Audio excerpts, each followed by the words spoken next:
Friends, మన బాలకృష్ణ గారి ఖాతాలో మరో బ్లాక్ బస్టర్ సినిమా రాబోతుంది. అది కూడా డాకు మహారాజ్. టీజర్ మాత్రం బాగుంది. దానిలో డైలాగ్స్ కూడా అస్సలు మామూలుగా లేవు. అదుర్సు ఎంత బాగుందంటే ఇది సంక్రాంతికి రాబోతుందన్నమాట. ఇక మరి Sankranti bonanza block buster hit అనంటే ఒకసారి డైలాగ్ చూస్తే చిన్నగా గండ్రగొడ్డలి పట్టిన యమధర్మరాజుది కాదు, మరణాన్ని వణికించిన మహారాజుది.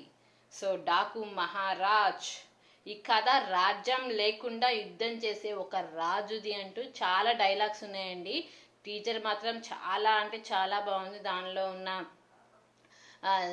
దానిలో ఉన్న డైలాగ్స్ కానీ ఆ యొక్క సీన్స్ కానీ చూస్తున్న టీజర్ అయితే చాలా అంటే చాలా బాగా నచ్చింది. సో వాయిస్ అసలు మామూలుగా లేవు. బాలకృష్ణ గారి వాయిస్ దాంట్లో అయితే చాలా అంటే చాలా బాగుంది. సో చూద్దాం, ఇక అప్డేట్స్ ఇస్తూనే ఉంటా డాకు మహారాజ్ సినిమా గురించి.